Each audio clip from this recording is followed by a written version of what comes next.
Guatemala, una vez más, ocupa todos los titulares de los principales medios, tras circular por redes sociales advertencias y amenaza sobre una nueva ola de planes delincuenciales de secuestros hacia niños y mujeres. Este día una mujer fue asesinada a sangre fría. Es que de un vehículo desciende un hombre y se acerca a la víctima. Vaya que hace 8 días el cuerpo de Litzy Cordón fue hallado sin vida en Teculután, Zacapa. Realmente que no hay que ir sola, ¿verdad? Siempre hay que ir acompañados y lo ideal es de un caballero. Bienvenidos a un nuevo episodio de Desvelados Podcast. Gracias por acompañarnos.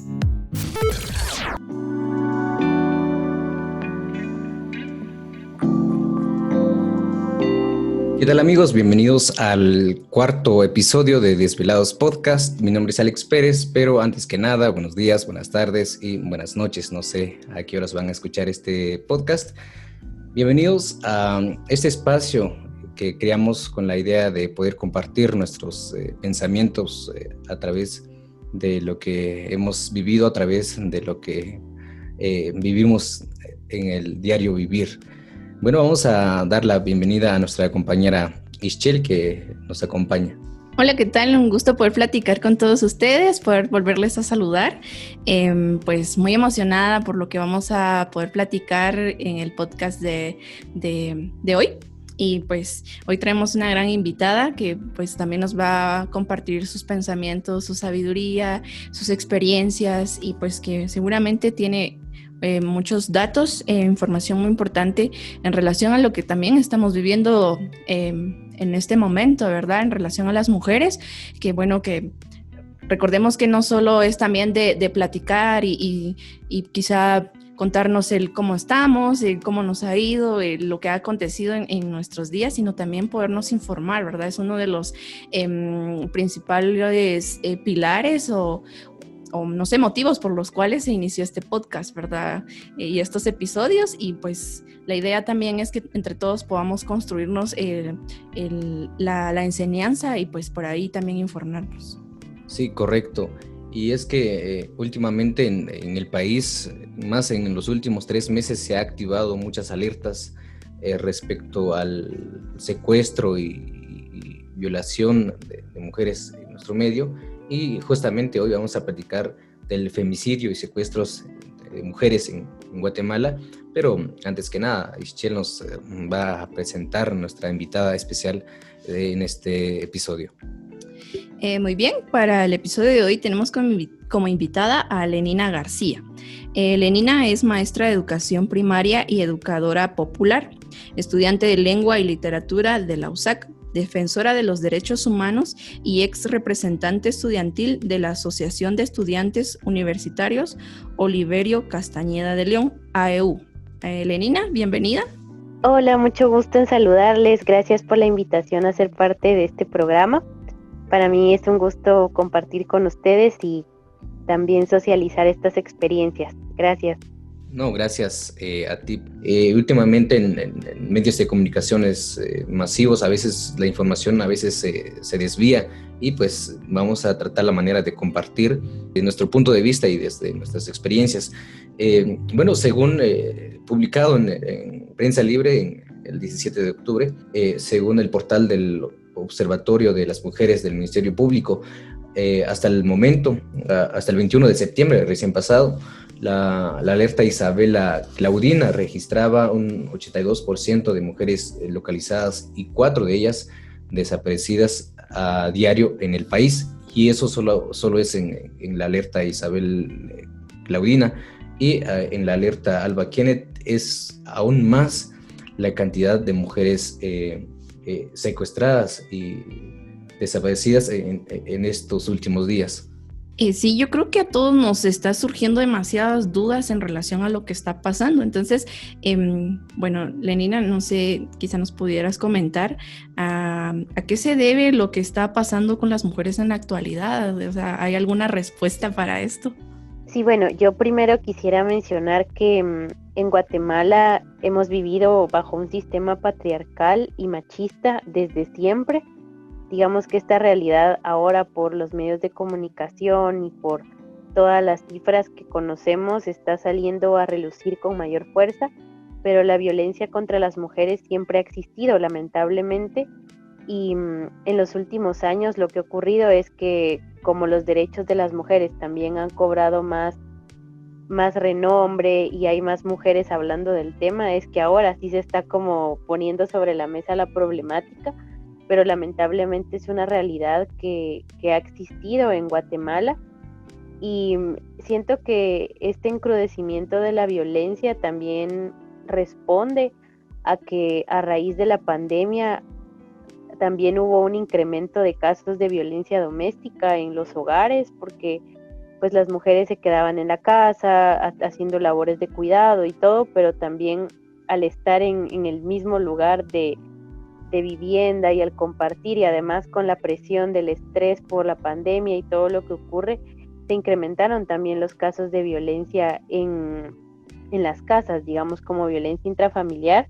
Y pues ahora que nuevamente se reapertura el país, es, digamos, como que se nota, digamos, esa relación también de la delincuencia, del crimen organizado, de los femicidios, ahora que nuevamente se reapertura el país. Entonces creo que responde también como a los contextos de la pandemia y cómo ahora se está desarrollando todo en Guatemala, pero sí resaltaría que es como una realidad que siempre ha estado allí.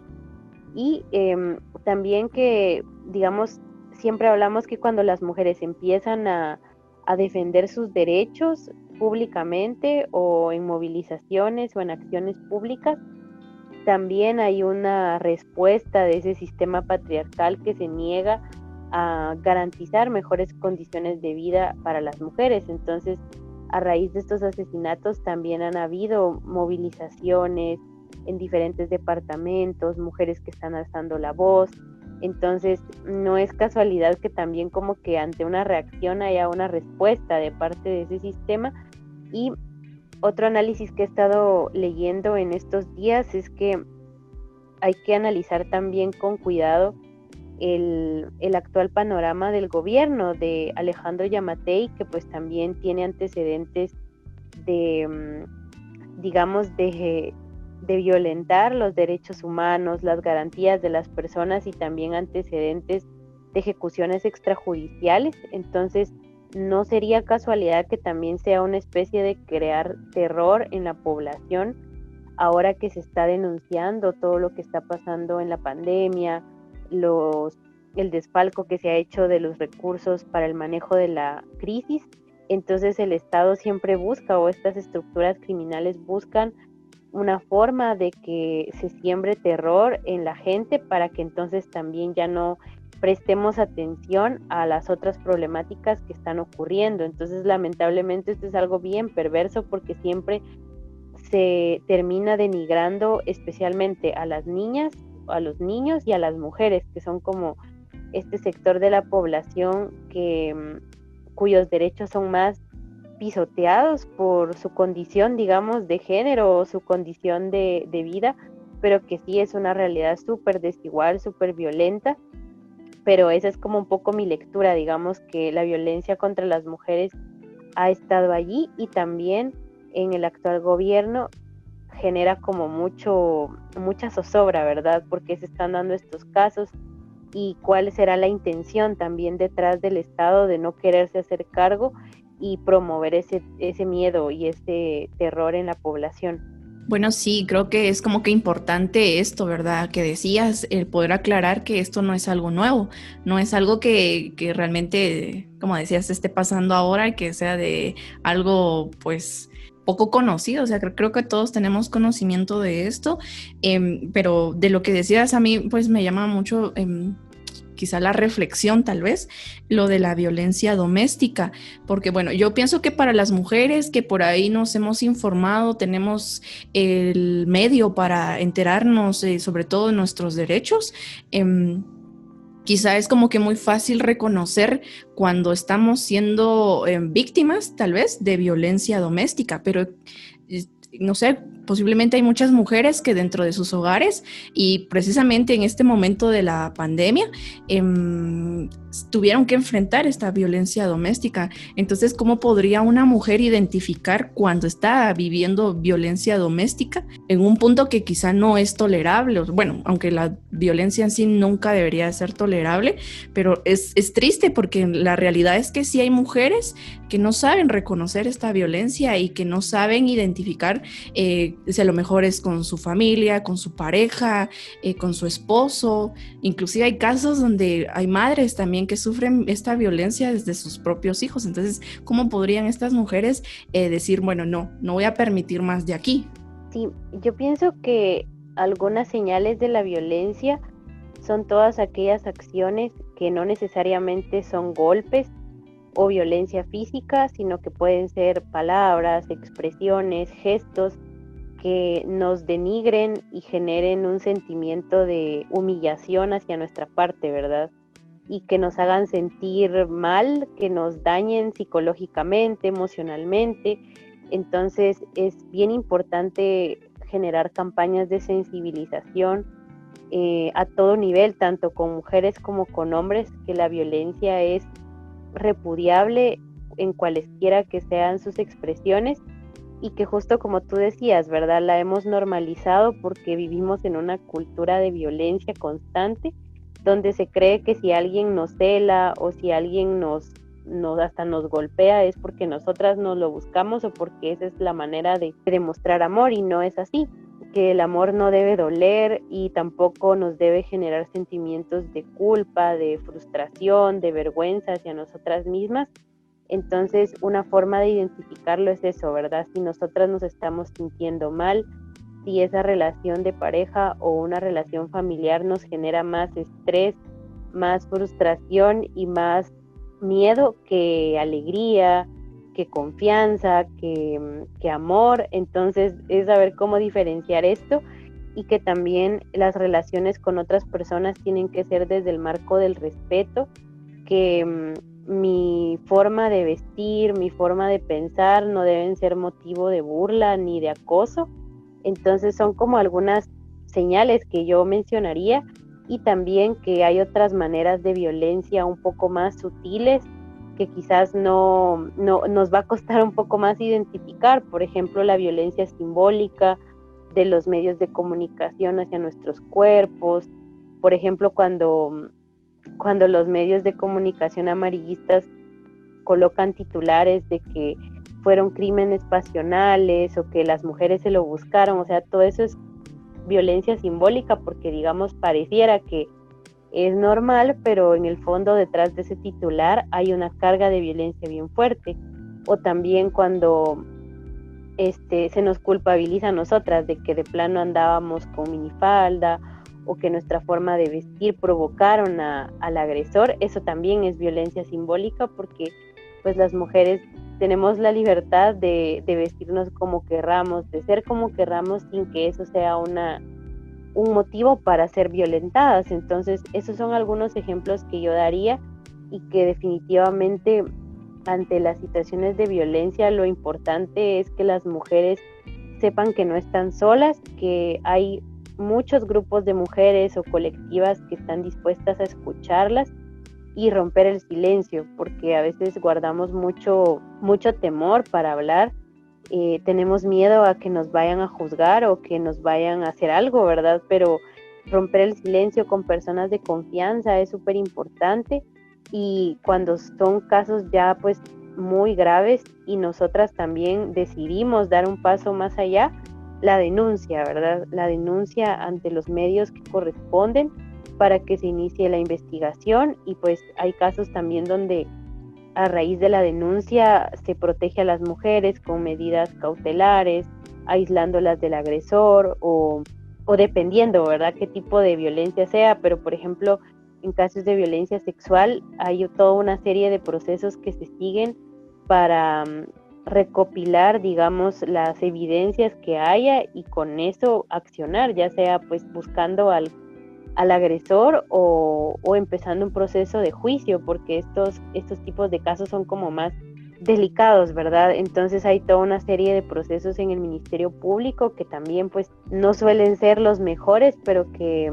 al menos desde mi experiencia, que sí en algún momento acompañé casos de violencia sexual hacia niñas, sí eran bastante eficientes, digamos, porque como hay un interés superior del niño que se protege desde la Convención de los Derechos del Niño y todas las leyes que amparan a la niñez, entonces la respuesta es más inmediata, digamos. Pero lo más importante es eso, romper el silencio, saber que no estamos solas y que tenemos derecho a una vida libre de violencia de cualquier parte que venga, ¿verdad? Ya sea de nuestro trabajo, de nuestra familia, de nuestra pareja, tenemos derecho a vivir una vida libre de violencia.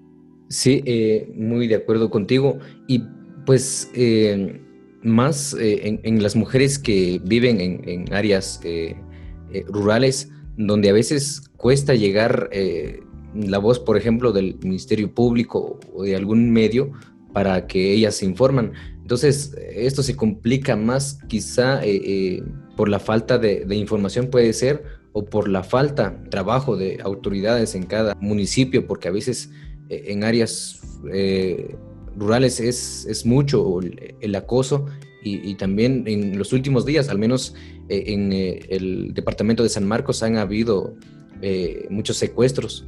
Puede ser por la falta de información o por la falta de trabajo de autoridades.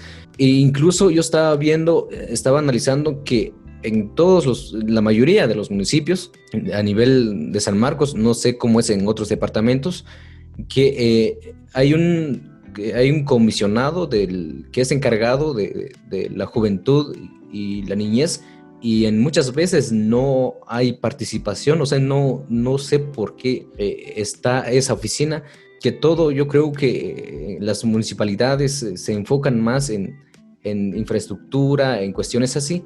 ¿Qué opinas al respecto? Sí, totalmente de acuerdo contigo, ¿verdad? Que digamos, a raíz de esta violencia, esperaríamos como población que las instituciones del Estado respondieran a nuestras denuncias, a nuestros llamados. Sin embargo, no siempre es así y la mayor parte de veces los casos que se denuncian quedan en la impunidad por la corrupción y el clientelismo que hay entre las mismas autoridades que están a cargo de la justicia. Entonces, esta es una realidad lamentable y hay que nombrarla también.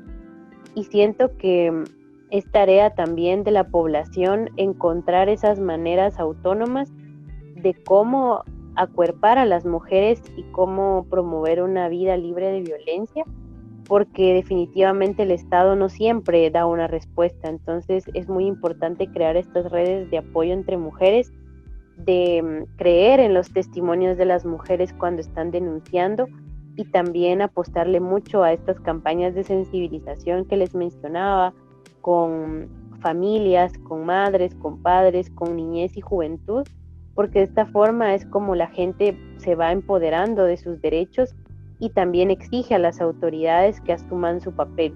Entonces creo que, pues si bien es cierto, no hay como una salida tan contundente de parte del Estado, eso no quiere decir que no se deje de exigir y que se deje de fiscalizar a las autoridades, porque es también como este deber ciudadano que tenemos como población, pero también crear estas redes de apoyo entre mujeres. Entonces, algo que también es súper importante que quisiera mencionar es que muchas veces la problemática de la violencia contra las mujeres se le endosa únicamente a las mujeres, ¿no? Como decir, cuídate, no salgas, no te vistas así, ten cuidado.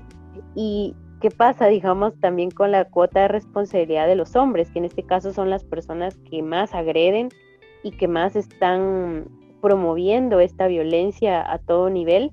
Entonces estas campañas educativas también tienen que ir enfocadas a crear otras formas de convivencia y que los hombres también se cuestionen sus privilegios en un sistema patriarcal, que aprendan otras maneras de convivir que no sean desde la manipulación, desde el odio y la misoginia hacia las mujeres, o de cosificarlas como un objeto, porque todo esto, como les decía, es parte de un sistema patriarcal que viene a todo nivel y lo podemos ver reflejado en el Estado, donde la mayor parte de gobernantes son hombres, los ministros son hombres. También pues se hizo viral ahí una foto de cuando Yamatei hizo una conferencia de prensa y la ministra de Salud está en la esquina. O sea, toda esa es una cultura patriarcal que se ha impregnado en la sociedad y es algo a todo nivel. Entonces, la educación también es una forma de transformar esta realidad, que desde la niñez se cambien esos paradigmas de pensamiento y que se promueva la igualdad de género y el respeto, ¿verdad? El respeto a las mujeres, a la diversidad y a todo lo que rompa, digamos, con los esquemas socialmente establecidos. Entonces, creo que por ahí sería también como la apuesta. Exacto. De hecho, hay una redacción de Prensa Libre donde dice que en los últimos 18 años las prácticas en el Congreso parecen ser como que las mismas. A finales de la legislatura pasada se presentó la iniciativa de ley contra el acoso callejero, en este caso, y otras formas de violencia contra la mujer, que pretenden multar cualquier práctica de acoso, pero ni siquiera se ha presentado al Pleno. Estaba leyendo sobre esta nota, igual han habido como iniciativas de ley para hacer leyes en contra de la violencia, pero a veces solo se presenta en el Congreso como primer debate o algo así, y ahí nada más se queda. Al final nunca llegan a un acuerdo y pues es muy lamentable cómo está el manejo desde el Estado. Sí, bueno, yo creo que pues es muy lamentable todo lo que ocurre porque, como bien decía Lenina, esto no es algo que se esté dando ahora, o sea, es algo que es histórico y que también es estructural. O sea, sí vivimos en un sistema social que está estructurado de una manera patriarcal, y en este sentido pues existimos muchas personas y que estamos desfavorecidas con esto, ¿verdad? Pero más allá de quizá estar favorecido, ¿no? Que quizá existe mucha violencia que se genera en este sistema hacia los pueblos indígenas, hacia las mujeres en este caso, que pues lo que estamos hablando, ¿no? Y pues es muy lamentable que también es como que tan evidente que existe una despreocupación por parte del Estado, del gobierno, de garantizarnos a nosotras las mujeres el poder pues caminar, vivir sin tener que soportar cualquier tipo de violencia. Encima de eso, pues sumarle que la educación que tenemos está regida por también este sistema patriarcal y que no responde y que no nos informa a la vez, ¿verdad? Y pues como bien decías, yo pienso que también mediante la educación se pueden lograr muchos cambios, muchas transformaciones, y que esto es muy importante, ¿no? Inculcarlo desde los hogares.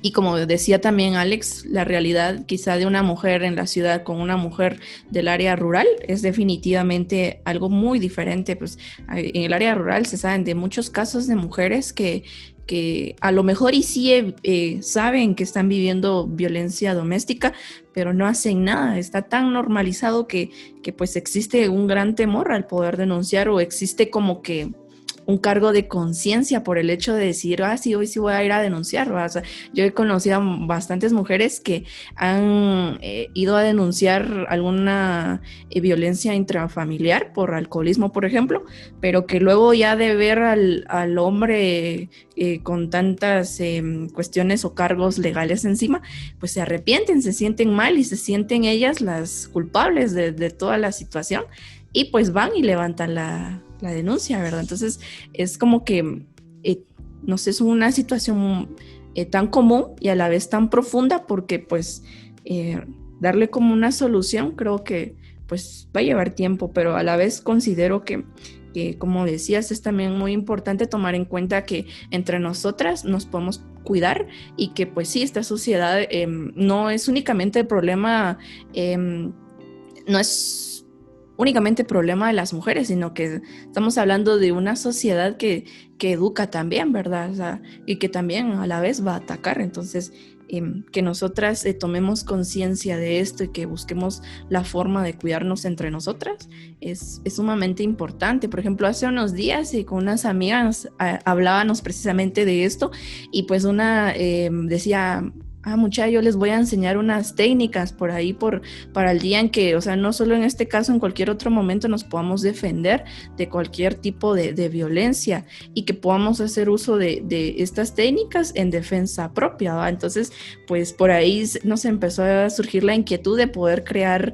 como que talleres con compañeras que estén dentro de nuestro contexto quizá y donde estemos conscientes de que están viviendo algún tipo de violencia, aunque sea de forma indirecta, y poderlas invitar y decirles qué podemos hacer, ¿verdad? O sea, organizarnos entre nosotras. También por ahí otra compañera proponía como que un remedio en el cual los podríamos utilizar como defensa propia. Entonces yo pienso que esto es muy importante tomarlo en cuenta en estos momentos. Y pues no sé si tú nos podrías compartir algunas otras formas en las cuales entre nosotras nos podríamos también cuidar. Sí, pienso que lo más importante es crear estas redes de apoyo y de solidaridad entre mujeres y que partan del contexto de cada territorio, porque como ustedes decían, la realidad en San Marcos es una, la realidad acá en la ciudad de Guatemala es otra, entonces lo importante es que también se parta de ese contexto y de las condiciones que vive cada territorio. Y para comentarles un poco, acá en Guatemala se han creado muchos espacios de acuerpamiento, de solidaridad, empezando por este movimiento de Yo Sí Te Creo, ¿verdad?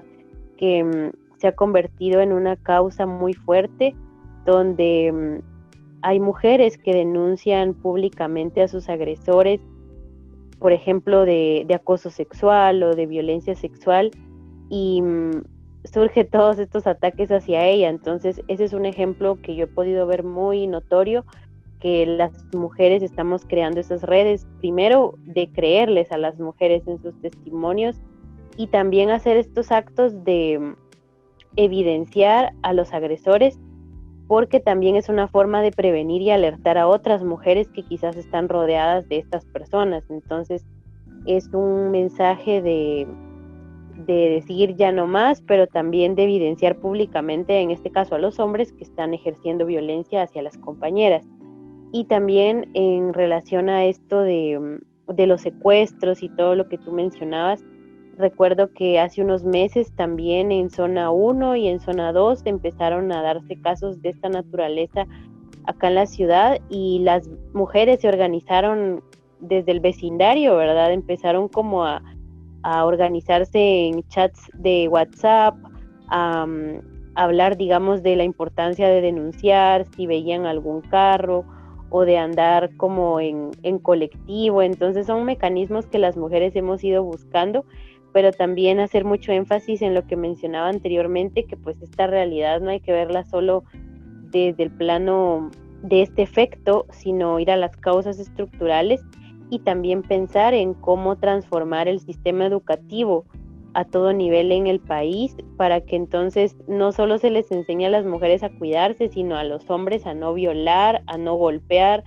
a no matar, ¿verdad? Es algo bien duro de decirlo, pero así debe ser, y eso pasa por un proceso de educación y de construcción bien fuerte de las masculinidades hegemónicas y patriarcales que se han reproducido en los últimos años. Y también, digamos, las acciones de movilización me parece que son también eventos muy importantes para dar ese mensaje que las mujeres no estamos solas y que también no nos vamos a quedar calladas, porque la semana pasada, justo hace 8 días, hubo diferentes movilizaciones en todo el país, en la ciudad, también hubo en Huehuetenango, en Xela, en Chimaltenango y en diferentes partes del país donde las mujeres pues salimos a manifestar nuestro rechazo por todos los secuestros y asesinatos que hubo, ¿verdad? De Litsi, de Laura y de otras chicas.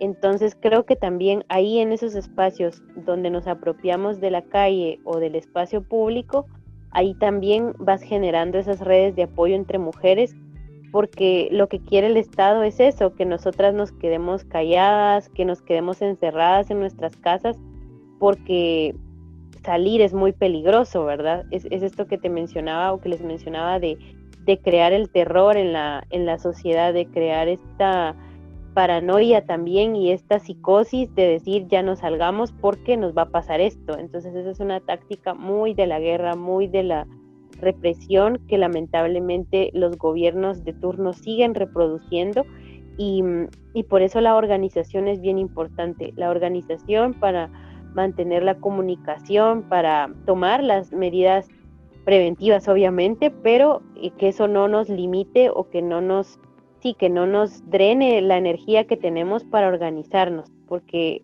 todo lo que implique organización, lo que implique movilización de la ciudadanía ante todo lo que está ocurriendo, no solo en la cuestión de violencia de género, sino también en la corrupción y la impunidad, si desmovilizas a la población, lograste lo que querías, ¿verdad? Porque es esto que les mencionaba, quédate en tu casa, no hagas nada, cállate porque te va a pasar esto. Entonces son estrategias de amenazas hacia las mujeres, de silenciarnos y de decir que no sigamos adelante con la causa que estamos defendiendo. Entonces ahí también quisiera hablar de la herramienta de la tecnología, porque por el COVID también hay muchas cosas que ahorita se complican. Quisiéramos hacer muchas cosas, pero también la pandemia va en aumento. Entonces la tecnología, como estos ejercicios que ustedes están haciendo de crear material informativo, educativo en sus propios territorios, es algo bien importante, como también las campañas de activismo en redes sociales son muy, muy buenas y muy valiosas para viralizar un discurso, para viralizar alguna causa, y están al alcance de muchas personas. Entonces siento que también a través de las redes sociales se puede generar esa conciencia y que la gente tenga información más verídica de lo que está ocurriendo y poder tender estos puentes a distancia con otras mujeres y otras organizaciones para hacer algo en conjunto. Entonces por ahí creo que podrían ser estas ideas que les mencionaba, y no dejar de exigir a las autoridades que asuman su papel, porque también yo creo que eso hay que mantenerlo. Pasa también, por ejemplo, de cómo se fiscalizan los presupuestos de las municipalidades, cuánto dinero se está invirtiendo en la prevención de la violencia, cuánto dinero se usa para fortalecer las fiscalías de la mujer y de todo lo que hablábamos. Entonces también es súper importante esto, y reiterar pues que al menos desde las mujeres hemos hablado que no queremos más policías, no queremos más militares, porque no es ese tipo de seguridad la que las mujeres exigimos, sino que es una seguridad con justicia social, que haya acceso a educación, que haya acceso a alimentación, a una vivienda digna, porque si las personas tienen todos estos derechos básicos, entonces también no va a haber ese sentimiento de violencia, porque mucha de esa violencia también se genera a raíz de la otra violencia estructural, como la pobreza, el hambre, la desnutrición. Entonces todo está aunado, ¿verdad? Todo tiene una causa y un efecto, y siento que eso también hay que seguirlo haciendo, seguir fiscalizando a las autoridades para que no nos durmamos también en esa fiscalización ciudadana y que los recursos se puedan orientar en beneficio de la población. Exacto, muchas gracias Lenina por la información.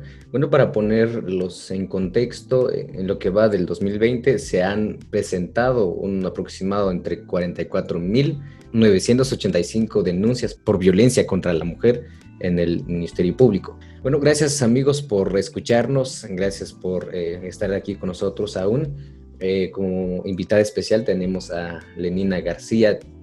Pueden escucharnos en las plataformas de Spotify y YouTube como Desvelados Podcast. También tenemos otros episodios. Gracias por acompañarnos en este cuarto episodio en que vamos ahorita. Ischel. No, pues igual agradecerle a Lenina por acompañarnos en este episodio y pues por todo lo que nos compartió. Yo creo que es de mucho aprendizaje y conocimiento para todos los que estamos escuchando y participando y colaborando. Pues también pues yo quería mencionar que es importante que en este contexto también cuidemos mucho de los niños y de las niñas, porque por ahí también hay tasas, ¿verdad? De cifras de desapariciones de niños muy alarmantes, y que sobre todo también reconocer que la labor de madre es muy importante, pero también nosotros como sociedad de alguna manera también estamos involucrados de alguna manera directa o indirecta en la educación de estos niños. Entonces, pues tratar de cuidarnos en todos, como funcionar como esa comunidad que a veces es cuestionable, ¿no? Pero como decía Lenina, pues tratar de organizarnos, de exigir, de fiscalizar y de apoyarnos y creernos entre mujeres, no se diga entre personas, y pues cuidar a nuestras niñas también, que por ahí también han sufrido todo las desgracias de este sistema estructural patriarcal, y que pues es muy alarmante. Entonces pues tratemos de cuidarnos entre todos, también de informarnos y de aportar también todo lo que esté en nuestras manos para que esto pueda disminuir y pues no tengamos alguna otra víctima más. Lenina, ¿cuáles serían tus últimas palabras? Bueno, primero agradecerles a ustedes por la invitación a este espacio. La verdad es que discutir estos temas siempre es muy valioso para seguir aprendiendo entre todos y todas, y que lleguemos a más personas y que sepan que también estamos juntos en esta defensa por la vida, por el bienestar de la gente y por una vida libre de violencia. Y solo pues agradecer también el espacio, decirle a todas las personas que nos escuchan que la transformación de nuestra realidad es una responsabilidad de todos, es una responsabilidad compartida, y los niños y niñas en especial pues tienen derechos que están contemplados en la Constitución, en la Convención de los Derechos del Niño, en la Ley Pina. Como decía Ischel, ¿verdad? La niñez es como ese tesoro, ¿no? De la población, de protegerla, pero también de empoderarla, porque los niños y niñas tienen una voz, son ciudadanos y ciudadanas también, aunque no tengan 18 años, su voz importa. Entonces también escucharles, promover una crianza libre de violencia, sin golpes, sin maltratos, de manera que cuando sean adolescentes y jóvenes tengan todas las garantías para poder desenvolverse, y que también como mujeres no estamos solas, que si las que nos escucharon también están pasando por una situación difícil, que nos escriban, que le escriban a una amiga de confianza, y seguramente ahí vamos a estar para escucharlas, y que lo importante también es denunciar, alzar la voz ante cualquier amenaza o cualquier cosa, pues comunicarlo y saber que no estamos solas, y que alzar la voz también es como abrir una puerta, ¿no? Es como romper esa jaula en la cual nos han querido silenciar, pero que acá estamos para apoyarnos, y pues confiar que también unidos y unidas y desde esta organización vamos a transformar esta realidad, y que lo que quieren precisamente los gobiernos es silenciarnos, pero que desde la alegría y desde la solidaridad podemos resistir y transformar nuestro país. Muchas gracias. Muchas gracias, Lenina, por tus grandes aportes, a todos también por habernos escuchado y estarnos acompañando en estos episodios. Para nosotros es muy importante, y pues creo que nuestras intenciones pues es poder conversar, compartir este intercambio de pensamientos, poder pues plantear cosas, ¿verdad? Aprender todos juntos, y bueno, pues no me queda más que agradecer a todos y muchas gracias. Bueno, amigos, gracias por escucharnos en este episodio. Vamos a dejar en la descripción los contactos de Lenina y contactos de Ischel por cualquier información, o de repente ustedes quisieran pues platicar o compartir de temas así, para poder aprender y pues conocer de nuestro entorno, conocer de lo que está pasando en el país. Gracias, amigos, y bueno, ya nos despedimos. Amor y paz siempre. Nos escuchamos hasta la próxima. Chao. Esto fue Desvelados Podcast. Gracias por escucharnos.